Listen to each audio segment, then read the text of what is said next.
क्या हाल है दोस्तों। चैनल पर वापसी पर आपका स्वागत है। देखो यार, मैं सीधी बात करूंगा, अगर आप पिछले 48 घंटों में इंस्टाग्राम या ट्विटर के आसपास भी भटके हो तो आपको मालूम है कि इस वक्त पूरा देश सिर्फ एक ही चीज के बारे में बात कर रहा है। बॉर्डर 2 बिना वजह नंबर 1 पर ट्रेंड नहीं कर रही। सच तो यह है कि यह सिर्फ एक ट्रेंड नहीं बल्कि जज्बातों का एक तूफान है जिसने सबको अपनी लपेट में ले लिया है। हम रिपब्लिक डे के इस बड़े वीकेंड से बस कुछ ही हफ्ते दूर हैं और इसका हाइप, ये सिर्फ किसी आम सीक्वल का हाइप नहीं है। ये 28 साल से दबे हुए जज्बात हैं जो अब बाहर आ रहे हैं। मैं आज सुबह टीजर पर कमेंट्स पढ़ रहा था और भाई, लोगों की एक बड़ी तादाद ये कह रही है कि वे अपने पिता और दादा को ये फिल्म दिखाने ले जाएंगे। गदर 2 के बाद हमने ऐसी जनरेशनल दीवानगी नहीं देखी और ऐसा लग रहा है जैसे इतिहास अपने आप को एक बहुत बड़े तरीके से दोहराने वाला है। मुंबई में टीजर लॉन्च के उस वायरल लम्हे के बारे में बात करना तो बनता है। अगर आपने सनी पाजी का वो क्लिप नहीं देखा तो अभी जाकर देखो। वो वहां खड़े थे और आप उनके चेहरे पर हर चीज का बोझ देख सकते थे। लेजेंडरी धर्मेंद्र जी के जाने के बाद ये उनकी पहली बड़ी सार्वजनिक उपस्थिति थी। जब वो वहां खड़े हुए और अपना वो मशहूर डायलॉग पुकारा, आवाज कहां तक जानी चाहिए, और पूरी भीड़ ने एक आवाज होकर जवाब दिया, लाहौर तक। कसम से मेरे रोंगटे खड़े हो गए। लेकिन बॉस, असली धमाका तो तब हुआ जब साउथ के रॉकिंग स्टार याश ने इस टीजर पर अपना रिएक्शन दिया। यश ने एक ऐसी शॉकिंग स्टेटमेंट दे दी है जिसने सोशल मीडिया पर आग लगा दी है। उन्होंने कहा कि इंडिया में मास सिनेमा का असली बाप वापस आ गया है। यश का कहना था कि हमने केजीएफ में जो स्केल सेट किया था बॉर्डर 2, उसको भी पीछे छोड़ सकती है क्योंकि इस फिल्म के साथ लोगों की भावनाएं जुड़ी हैं। जब केजीएफ का रॉकी खुद मान ले कि सनी पाजी का लेवल अलग है तो समझ जाओ कि बॉक्स ऑफिस पर क्या तूफान आने वाला है। मैं एक बड़े क्रिटिक का रिएक्शन भी देख रहा था और वो भी इस लम्हे में भावुक नजर आए। उन्होंने बिल्कुल सही कहा कि सनी देओल सिर्फ एक किरदार नहीं निभा रहे, वो 90 के दशक की यादों की जीती जागती तस्वीर हैं। जब स्टेज पर उनकी आंखें भर आईं तो वो कैमरों के लिए नहीं था। ऐसा लगा जैसे एक इंसान ये स्वीकार कर रहा है कि उसकी विरासत और उसके पिता की विरासत को अब एक नई पीढ़ी आगे लेकर जा रही है। यही वो गूज़बम्प्स वाला लम्हा है जो हर कोई शेयर कर रहा है। और अब बात करते हैं इस संदेशे आते हैं कि रीमिक्स की, या जिसे इंटरनेट घर कब आओगे 2.0 कह रहा है। देखो, आमतौर पर मैं पहला बंदा होता हूं जो रीमिक्स की बुराई करता है। मुझे नफरत है जब वे पुराने क्लासिक गानों को खराब करते हैं।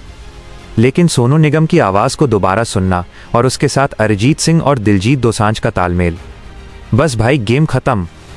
जिस तरह उन्होंने अनु मलिक की असली धुन की रूह को बरकरार रखा है लेकिन उसे एक आधुनिक और शानदार सिनेमैटिक रंग दिया है, वो लाजवाब है। मैं देख रहा हूं कि जिम में लड़के, हॉस्टल्स में स्टूडेंट्स, यहां तक कि असल बॉर्डर पर हमारे फौजी भी 1997 वाली वो लॉन्ग वॉक रिक्रिएट कर रहे हैं। सनी पाजी के मीम्स वापस आ गए हैं लेकिन अब उनका अंदाज बदल गया है। अब ये सिर्फ हैंडपंप का मजाक उड़ाने तक सीमित नहीं, ये बॉलीवुड के असली अल्फा के लिए सच्ची इज्जत है जो अपने तख्त पर वापस लौट रहा है। और इस अल्फा एनर्जी की बात हो ही रही है तो इस कास्ट पे भी चर्चा कर लें। वरुण धवन और दिलजीत दोसांझ को शामिल करना एक मास्टर स्ट्रोक था। वरुण मेजर होशियार सिंह दहिया का किरदार निभा रहे हैं और जो झलकियां हमने देखी हैं उनसे लगता है कि उन्होंने अपना वो चॉकलेट बॉय वाला इमेज पूरी तरह छोड़ दिया है। वो काफ़ी टफ नज़र आ रहे हैं। और दिलजीत, उन्हें इस तरह की जंगली फिल्म में देखना, ये पूरी दुनिया की ऑडियंस को खींच कर लाएगा। ये पुराने दौर के पावर हाउस और नए दौर के सुपरस्टार्स का एक बेहतरीन मिलाप है। ऐसा लगता है जैसे मशाल नए हाथों में दी जा रही है। लेकिन सनी पाजी अब भी सबसे बड़ी आग थामे हुए हैं। अब मैं जानता हूं कि आप में से कुछ लोग क्या सोच रहे होंगे। मैं कमेंट्स देख रहा हूं। क्या ये सिर्फ पैसे कमाने का एक और तरीका है? क्या वे सिर्फ टिकट बेचने के लिए हमारे बचपन की यादों का इस्तेमाल कर रहे हैं? देखो, मैंने डायरेक्टर अनुराग सिंह के BTS फुटेज देखे हैं। यह 90 के दशक वाला स्टाइल नहीं है जहां सब कुछ किसी ड्रामे जैसा लगता था। यह आधुनिक दौर की हाई वोल्टेज वॉरफेयर है। टैंकों और रेगिस्तानी लड़ाई के VFX शॉट्स वर्ल्ड क्लास हैं। अनुराग ने केसरी बनाई थी तो हमें मालूम है कि वो बड़े स्केल और कुर्बानी के जज्बे को बिना किसी सस्ती ड्रामेबाजी के संभालना जानते हैं। लेकिन मेरी ईमानदार राय, ये सिर्फ पैसा कमाने का चक्कर नहीं लगता। जब आप लोंगेवाला की जंग को दोबारा स्क्रीन पर लाने की मेहनत देखते हो, जब आप सनी देओल की आवाज़ में वो तड़प सुनते हो, और जब आप देखते हो कि आज का नौजवान 28 साल पुरानी विरासत से कैसे जुड़ रहा है, तो यह एक सच्चा खराज तहसीन श्रद्धांजलि लगता है। यह नई पीढ़ी को ये याद दिलाने के बारे में है कि बहादुरी की इन कहानियों की कोई एक्सपायरी डेट नहीं होती।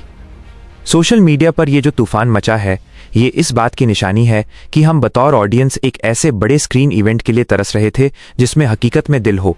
बॉर्डर 2 सिर्फ एक फिल्म नहीं होने वाली, ये एक अनुभव होगा। मैं तो पहले दिन पहले शो की टिकटें अभी से बुक कर रहा हूं। क्या आप भी तैयार हैं?